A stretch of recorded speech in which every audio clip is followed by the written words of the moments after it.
Kahapon, 2 tao lang gumagawa dito, bali. Yung iba sa tindahan. So, pangalawang time na nilang pinaint to.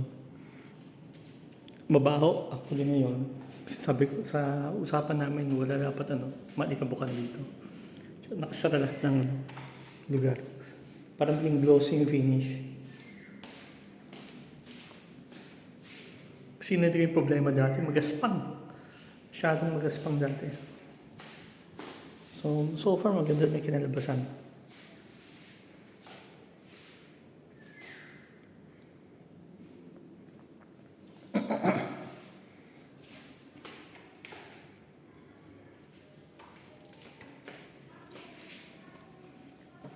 Mga 2 days yan eh.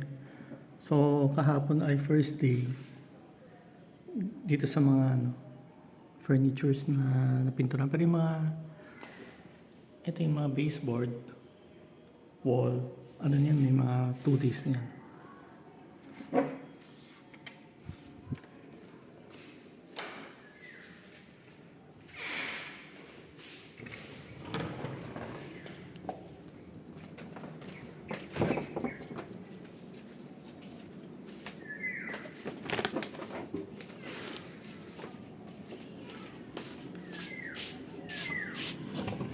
Ito naman yung ikalawang area na inayos nila kahapon. So lahat to naayos na, kasama yung CR, di ko lang makunan yan, di ko rin makita. Pero hopefully maayos nila. Yung butit nakasarado. So yun yung unang tingin. Pag di nakasara, mas malaki chance na hindi siya glossy. Ayan, matapang pa amoy na nga ng varnish. Kasi vinarnish siya naman to. Ito ba yung third room? Second room to, sorry. Second room. Hindi ko makita yung CR kung nagawa na nila. Yung na-repaint, na-retouch.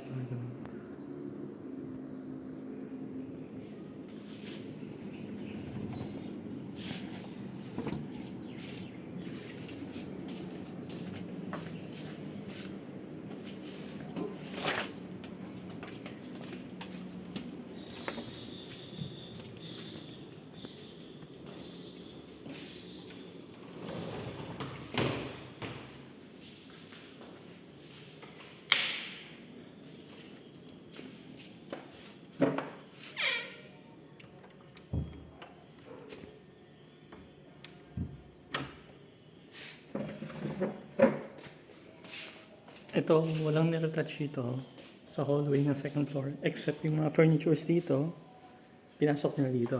Sa kwartong to, sa fourth. Kasi dun yun eh. Kasi inayos. So, ito yung kanina yung second room na hindi natin papasukan na yun. Niretouch yun. May masking tape pa. Ba't yan tabi masking tape?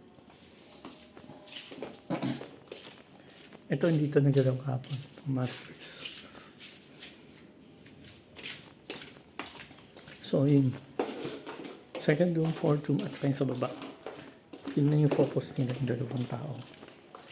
Yung iba gumagawa sa tindahan lang.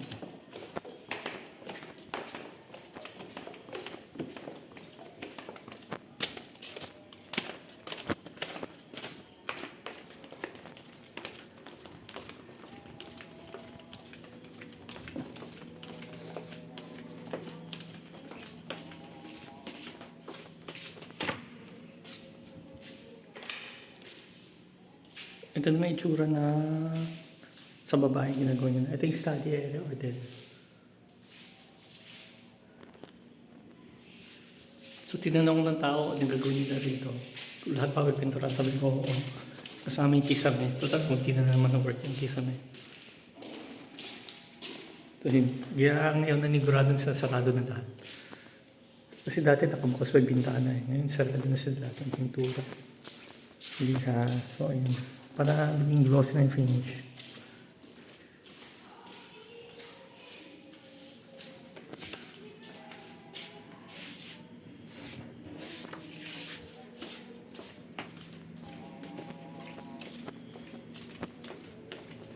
Pag natapos na nila yun, ito yung next part yung gagawin nila.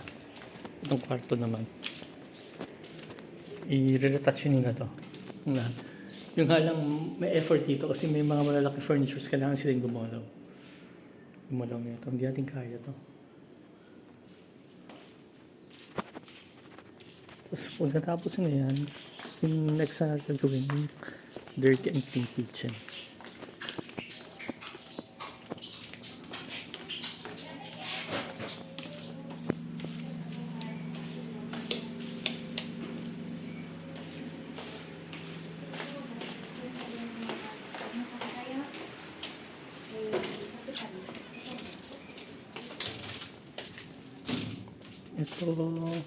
Ito wala rin nagalaw dito.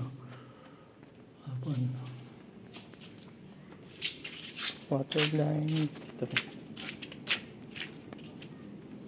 Lahat wala.